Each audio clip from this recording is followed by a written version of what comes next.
जय हिंद साथियों। आज हमारी वार्ता सावन का रहस्य भाग 1 पर आधारित है।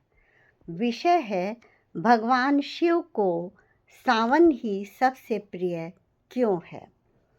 साथियों, सनातन केवल आस्था नहीं बल्कि अनंत रहस्यों का महासागर है। आइए उन रहस्यों को शास्त्रों के प्रकाश में समझें।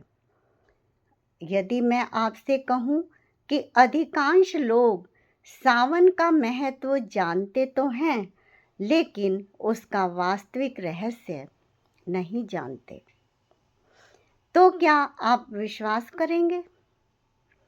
क्या सचमुच भगवान शिव को सावन मास सबसे प्रिय है, या शास्त्र हमें इससे भी गहरा सत्य बताते हैं? भगवान शिव को सावन ही सबसे प्रिय क्यों है? हर हर महादेव।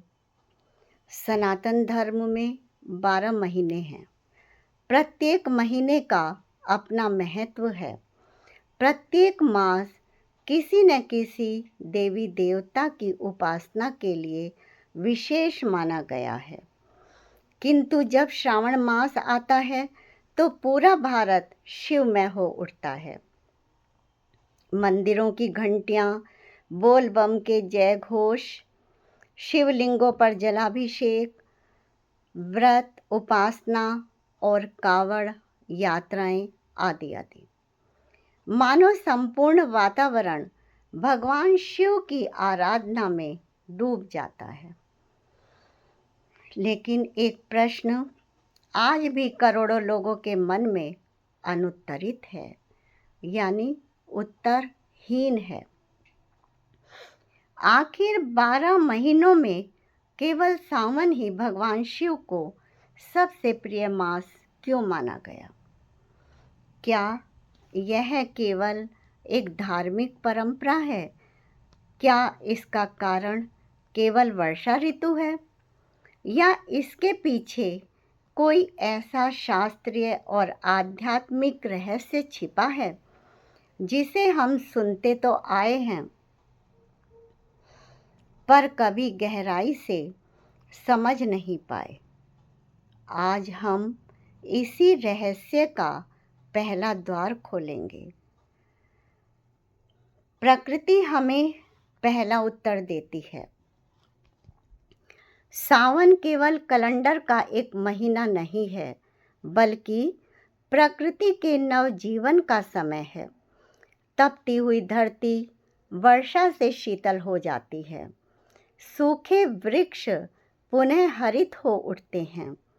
नदियाँ जल से परिपूर्ण होने लगती हैं और वातावरण की धूल समाप्त होकर चारों ओर जीवन का संचार स्पष्ट रूप से दिखाई देता है। भगवान शिव स्वयं प्रकृति के अधिपति हैं, कैलाश वासी हैं, पर्वतों, नदियों, वनस्पतियों, पशु पक्षियों एवं संपूर्ण सृष्टि के संरक्षक हैं। इसी कारण जब प्रकृति स्वयं नवजीवन का उत्सव मनाती है, तब शिव आराधना का महत्व भी विशेष रूप से बढ़ जाता है। किंतु क्या यही एकमात्र कारण है? नहीं। सावन के महत्व का वास्तविक आधार इससे कहीं अधिक गहन है। इसके लिए हमें पुराणों में वर्णित उस प्रसंग की ओर जाना होगा जिसने भगवान शिव को नीलकंठ के रूप में प्रतिष्ठित किया। जब देवताओं और असुरों ने अमृत प्राप्त करने हेतु समुद्र मंथन किया, तब अमृत से पूर्व अत्यंत भयंकर हलाहल विष उत्पन्न हुआ। उस विष की प्रचंडता से तीनों लोग संकट में पड़ गए। उस समय उस हलाहल विष को न तो किसी देवता में उसे धारण करने का साहस था और न ही किसी असुर में। तब भगवान शिव ने संपूर्ण सृष्टि की रक्षा हेतु उस विष को अपने कंठ में धारण किया। इसी कारण उनका कंठ नीला हो गया और वे नीलकंठ महादेव कहलाए। परंतु उस विष की उष्णता इतनी तीव्र थी जिसके शमन हेतु देवताओं और ऋषियों ने भगवान शिव को जल अर्पित किया। निरंतर जल अर्पित करते रहे। यही प्रसंग आगे चलकर जलाभिषेक की परंपरा का आधार माना जाता है।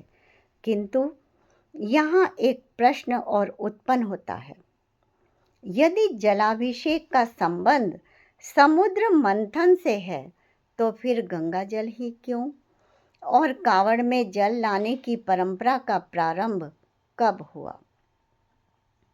यही विषय हमारी इस श्रृंखला के अगले भाग में विस्तार से समझाया जाएगा।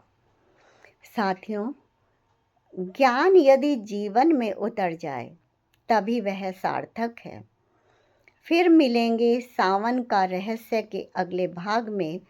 तब तक के लिए हर हर महादेव, राधे राधे। साथियों, कमेंट बॉक्स में आप भी हर हर महादेव लिखकर पुण्य प्राप्त करें। जय हिंद साथियों।